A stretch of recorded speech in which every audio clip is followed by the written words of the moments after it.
Bonjour à tous, j'ai avec moi mon ami Eric Job. Vous savez qu'on est actuellement dans une petite formation cette semaine de particulier. Donc Eric est venu me dire bonjour et en même temps me donner un petit coup de main sous la chaleur.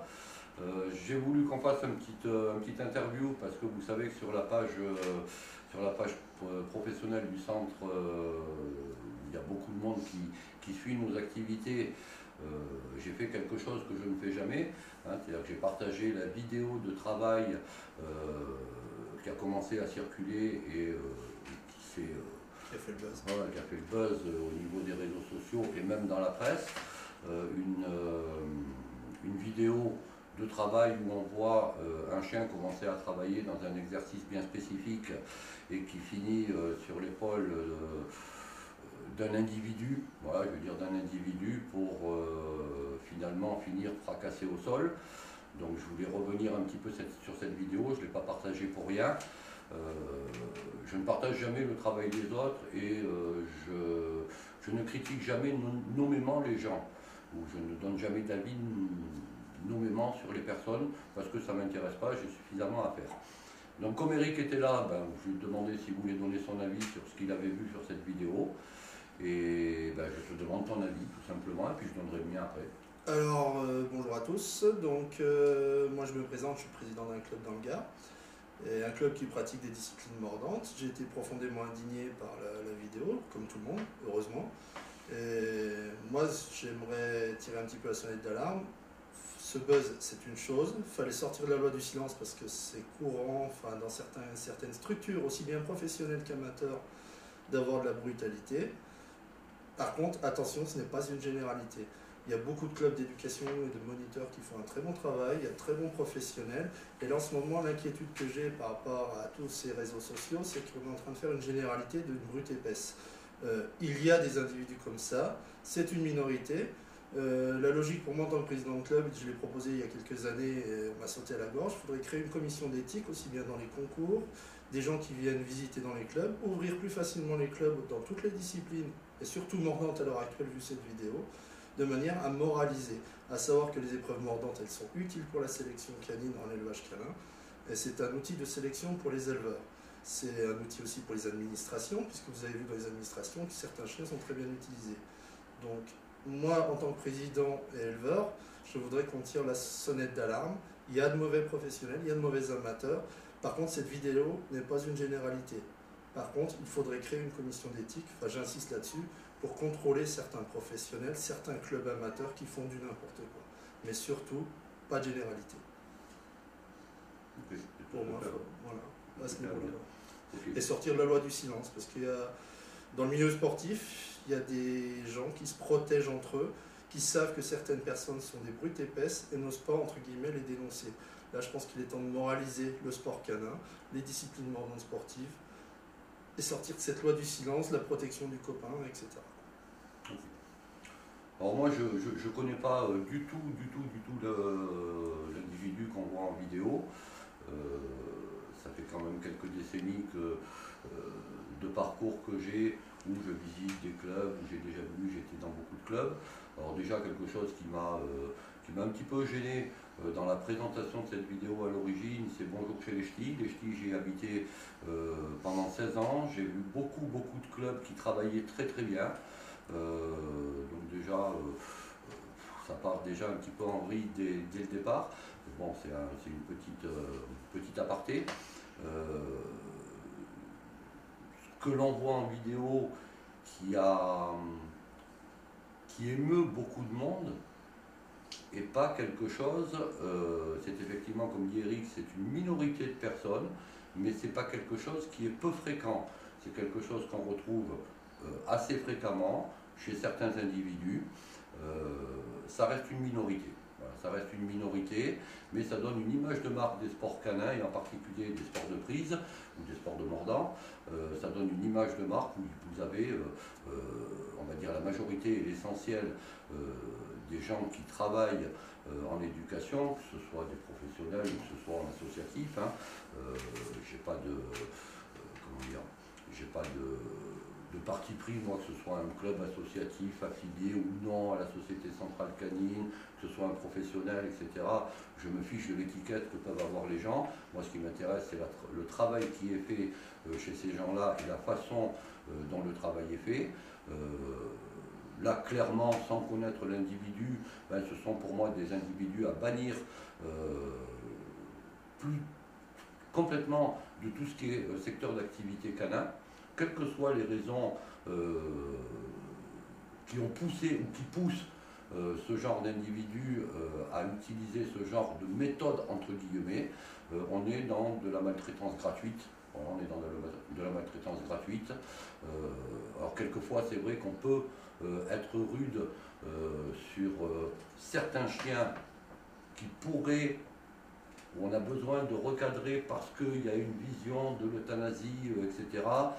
Quand je regarde la vidéo, alors le simple particulier va peut-être va pas voir tous les tenants et tous les aboutissants du travail qui est fait là, mais là on a affaire à un jeune chien, ça se voit tout de suite dès son démarrage à l'attaque, on le voit dans la démarche et dans la course. Après on a su que c'était un jeune bébé, un jeune chien de 8 mois et demi, qui présente absolument aucune dangerosité et qui de toute façon, même s'il avait été dangereux, ne nécessitait pas ce type d'action. Donc pour moi ce sont des gens à bannir. La grosse problématique, alors moi je me fiche que ce soit des clubs, je me fiche que ce soit quoi que ce soit. Hein, je sais une chose, c'est que tout ce qui est club canin affilié à la Société Centrale Canine, il reste quand même des institutions qui sont là pour préserver, on va dire, l'équilibre du travail dans ces structures-là. Voilà, commission d'éthique, oui. Une vérification des méthodes de travail, oui. Mais pas que dans les clubs canins, aussi chez les professionnels. Moi, ça fait 40 ans que je suis installé. J'ai jamais vu quelqu'un venir vérifier le travail que je faisais. Pourtant, je dépends de la préfecture, je dépends des systèmes vétérinaires.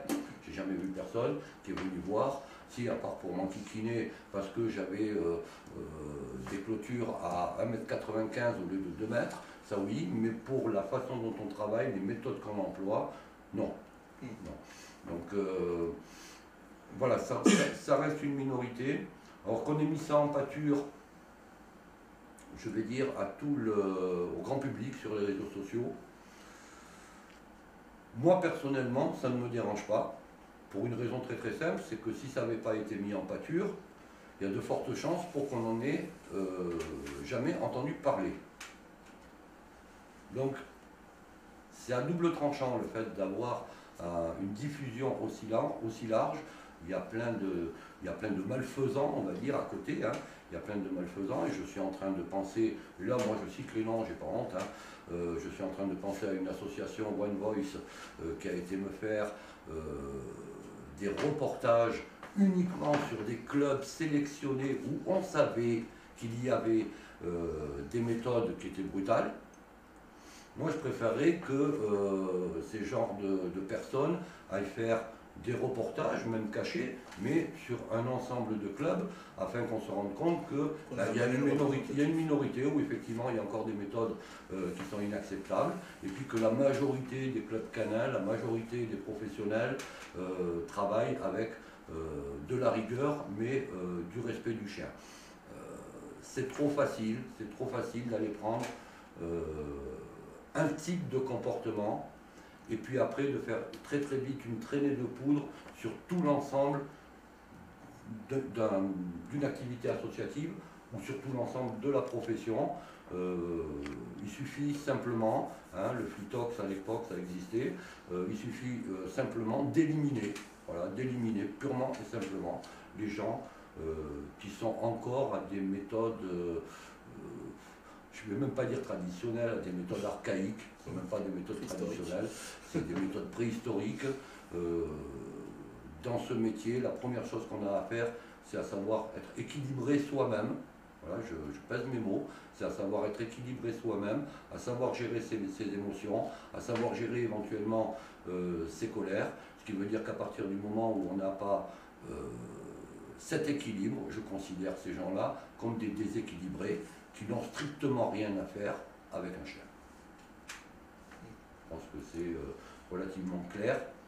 Après oui, la politique du silence, c'est bon, ça va un moment la politique du silence, mais pendant qu'il y a du silence, il y a plein de chaînes qui se font matraquer à droite, à gauche, encore et encore et encore. Mais là, c'est pas de mon ressort. Voilà, j'estime que ce soit pour les professionnels, il y a des institutions. Ils n'ont qu'à faire leur boulot, hein, on paye des impôts, vous payez des impôts pour ça, ils n'ont qu'à faire leur boulot de contrôle auprès des professionnels. Pour tout ce qui est club associatif, il y a la Société Centrale Canine, il y a la Commission d'Utilisation Nationale, il y a la, rappelle-moi, il y a la CUR, c'est ça? Non, la CUN. La CUN, voilà, la CUN, les associations canines territoriales. Il y a les associations canines territoriales. Donc oui, c'est bien beau de donner des résultats de compétition, c'est bien beau d'aller chercher le demi-point, c'est bien beau de montrer des belles photos d'expos, de concours, etc. Mais ça serait bien beau aussi d'aller éradiquer, voilà, éradiquer purement et simplement ce qui nuit et ce qui continuera à nuire à tous les clubs qui travaillent correctement, à tous les professionnels qui travaillent correctement et qui nuisent en particulier à toutes les activités sportives mordantes, ce qu'on appelle les activités de, quelle que soit la discipline, hein, activités de ring, RCI, mondio ring, campagne, etc. Moi j'englobe l'ensemble, on est en train de nuire par ce genre de laisser-passer, voilà, c'est des laisser-passer, de laisser-passer, et dites-vous bien que cette vidéo n'est que comment dire, un petit échantillon de cette minorité et qu'il y en a bien d'autres ailleurs. Alors, est-ce que c'est couvert, est-ce que c'est caché, est-ce que c'est... j'en sais rien, toujours est-il qu'ils sont présents et que à force, eh ben, ça va nuire à ceux qui tentent de travailler bien, qu'ils soient aussi bien en club ou en pro. Voilà, il y a une nuisance qui est certaine et la nuisance, eh ben... Enfin, moi j'ai la peur, c'est de l'amalgame, parce que c'est ce que je vois. Oui, il y a l'amalgame, voilà, il y a l'amalgame, et puis après il va y avoir effectivement, et il y a déjà tous les gens qui essayent de tirer un petit peu les couvertures à soi, que ce soit du côté de la protection animale, où on va pas prendre le cas de figure, on va dire la généralité, voilà, ils sont tous comme ça. Voilà, c'est cette espèce de déséquilibre qu'on retrouve chez des individus comme celui-là, et comme d'autres, mais qu'on retrouve aussi, moi j'appelle ça du déséquilibre, dans certaines associations de protection animale, où ça va être, on va amalgamer l'ensemble, dans plein de choses, où on ne va pas dire c'est un cas dans une minorité. Ça n'est pas représentatif de l'ensemble du travail que des centaines de gens font bénévolement, déjà. Voilà, les gens, ils vont pas, moi je gagne des sous à faire mon boulot, mais il y a des centaines de gens qui vont pour le plaisir. Et qui vont prendre, hein. Voilà, qui vont prendre. Et ça, c'est pas. Tout le monde, alors ça éclabousse tout le monde. Et ça, c'est pas acceptable. Alors moi, je ne suis pas mécontent, quelque part, que ça sorte publiquement. Après, si tu as envie d'expliquer l'exercice qui était fait là, pour les gens qui ne connaissent pas, moi je le connais, pas spécialement, hein, moi non plus, mais voilà. Le geste ne s'explique pas. Le geste ne s'explique pas, ce n'est même pas une faute professionnelle pour moi. Donc ça c'est clair. C'est plus qu'une faute professionnelle. C'est l'œuvre d'un déséquilibre. Dans l'instant, tout au moins. Autre chose à dire? Non, enfin moi j'ai la crainte de l'amalgame et sur les réseaux sociaux, c'est pareil, je répète. On a des gens qui profitent de cet amalgame. Alors après, je vais plus dur peut-être qu'Hervé, des gens qui sont dans le comportementalisme, qui ne sont pas dans l'approche du chien. À savoir que le mordant est un outil de sélection, c'est aussi quelque chose qui permet aussi de stabiliser des chiens. Il y a beaucoup de vétérinaires qui l'ont compris. Je ne veux pas rentrer dans un grand débat parce qu'on va passer entre guillemets pour des illuminés, mais le principe de la morsure sportive, etc., permet de canaliser une certaine énergie des chiens. Donc, moi je donne l'exemple du fameux chien lors des attentats, qui était tué lors des attentats, je suis en train de chercher le nom, enfin bref. Beaucoup de gens arrivent au club avec des malinois, c'est des chiens qui ont de l'instinct, du jus, il faut qu'ils travaillent, ils ont des qualités génétiques innées à cultiver. On a des gens qui se prennent au jeu du sport, je dis bien sport, le mordant sportif est un sport, toute discipline citée précédemment. Et nous on a un petit peu peur au niveau des présidents de club d'être victimes de cet amalgame. Voilà, donc je reviens là-dessus, et ce qui me dérange, c'est que sur les réseaux sociaux, on a certaines personnes qui profitent de cet amalgame pour dénigrer le mordant. Il faut savoir que le mordant, ce sera éventuellement un autre débat, mais le mordant est positif dans l'éducation comportementale d'un chien. Le mordant sportif, bien évidemment. Oui, voilà. Pas que pour le mordant d'ailleurs, hein. On a déjà, moi je suis un petit peu cette affaire de loin, je vois les commentaires, je vois un petit peu tout ça. Je veux dire, d'un individu ou de quelques individus dans ce domaine qui vont avoir des comportements qui sont inacceptables. On a déjà des gens qui commencent à nous dire ah oui, mais il faut travailler d'une autre façon, il faut, voilà, chacun essaye de ramener à soi en amalgamant tout l'ensemble de la profession à ce type d'action. Voilà, on est sur une minorité non représentative. Après, aux instances, déjà à la justice de faire son boulot.